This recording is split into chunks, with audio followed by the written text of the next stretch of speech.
God gave our family the greatest gift we could ever receive, Joni.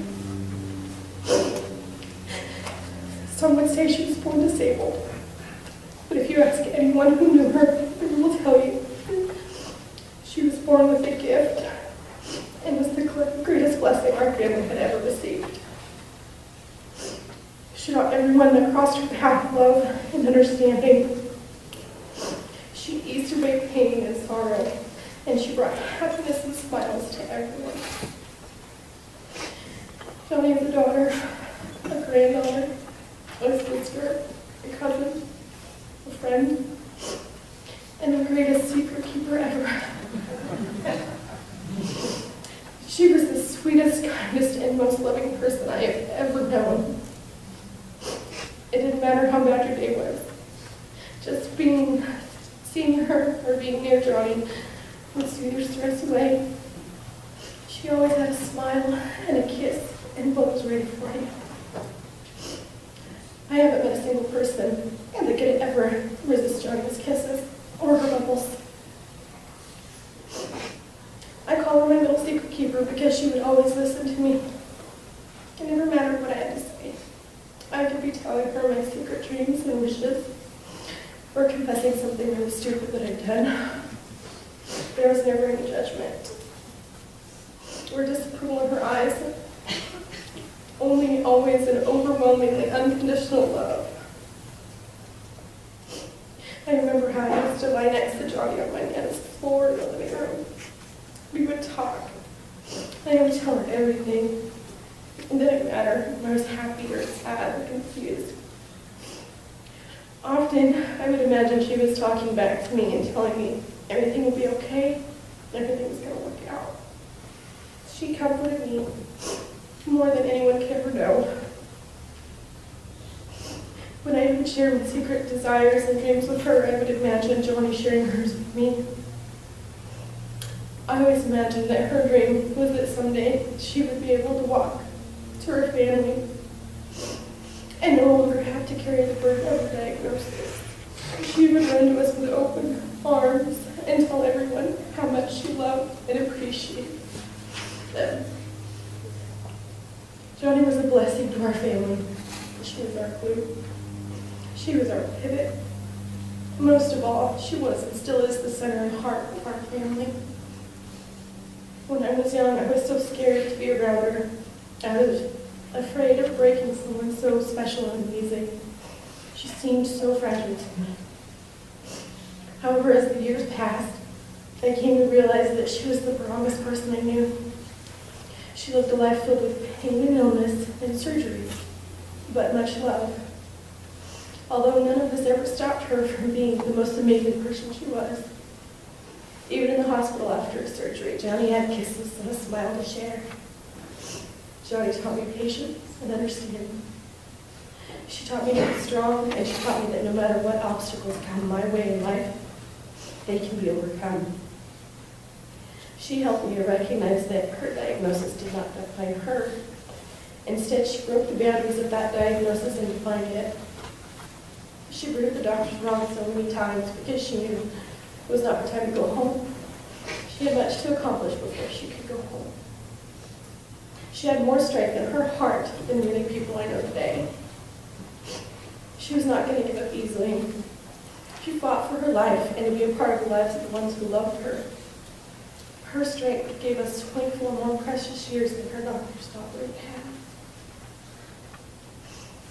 We all know Joni had her difficulties and struggles, but we also know that she had the most amazing support system constantly surrounding her.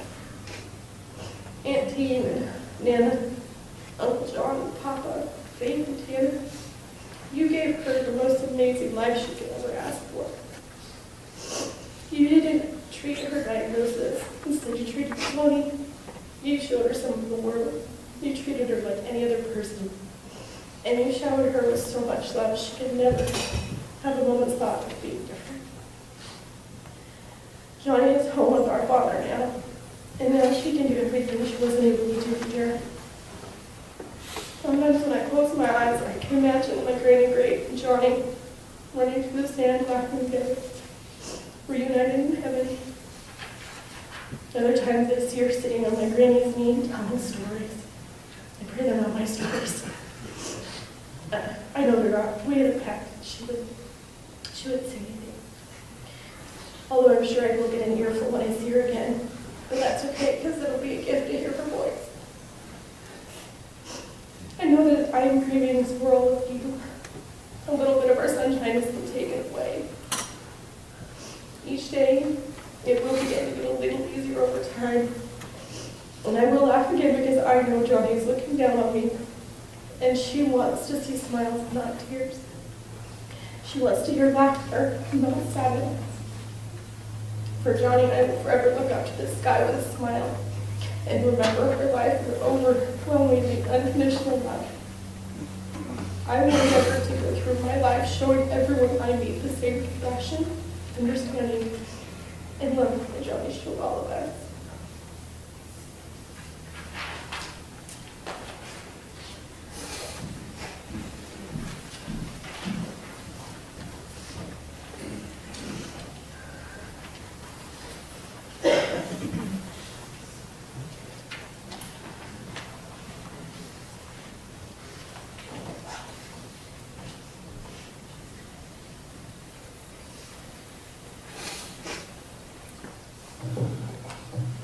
Growing up in a home where study and worship of God was not practiced, it was hard for me as a young person to grasp the concept of celebrating when someone you loved had died.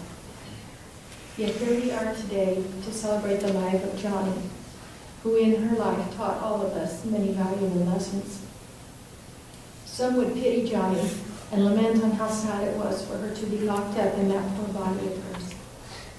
Others comment on what heroes her family are. On the contrary, Joni was not a victim to be pitied, but rather to be respected and admired for her tenacity, her courage, and her steadfast spirit. She loved life in her own way, and she controlled her life in her own way. She wanted certain things in her way and in her time. Her family are heroes, but more importantly, they are examples of how God expects us to care for and support those we love, especially those who, for whatever reason, are less fortunate than us. Joni did not have the opportunity to run or swim or play, as many others do, and yet she was every bit as connected to the world around her. In her secret world, Joni lived the life she loved. Surrounded by love and care, she responded to life in her pure and innocent way. She never lost the spiritual connection to life that babies are born with. That connection which for many fades in time as we're exposed to life and stress on earth as we age and mature. Joni found joy in the small and obscure things. Things that by many of us are overlooked as we charge through the days of our lives, rushing here and there, putting off the time we could and should be nurturing our own souls and relationships, saying to ourselves, I don't have time, or to our loved ones, we'll have to do it later. How many times have we put off a loved one who was not so dependent upon us for their care, citing another day or another tomorrow? Yes, this little angel knew freedom that many of us could only dream of freedom to experience life in pure innocence and connection to that higher realm we all search for, the connection that we do not slow down and take the time to develop. There are many names for our higher power depending on what faith we choose to worship in. For Joni, it was God. She found joy in the creations of God. Last year for Christmas, one of her gifts was a pass to the local aquarium. This past Thanksgiving, she made what would be her last visit. To many, this is sad, but for Joni, it was an absolute experience of delight. When we lose a loved one, especially during the holiday season, it can be difficult to make sense of the loss. We might say this is testing my faith. Why did God have to take her now? Why couldn't he wait until after Christmas? It is important to remember that this was Joni's journey and her time to accept God's invitation to live with him in a state of restoration of her whole being.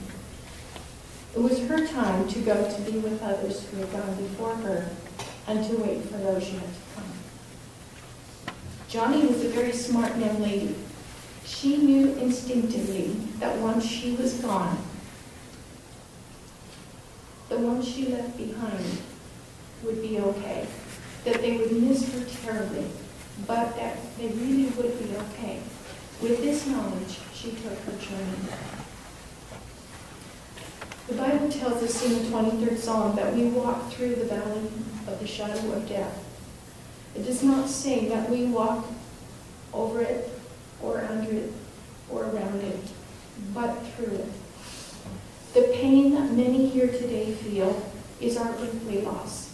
But it is important to remember that as Joni walks through her own valley, it is now our turn to make our journey and try to understand the purpose of Joni's life and the lessons she came here to impart to us. One thing about the test of faith. Someone said once that God doesn't allow things to happen to us so he will know how strong our faith is. For he already knows exactly how strong our faith is. Tests come so we will know how strong our faith is and then take steps to strengthen it.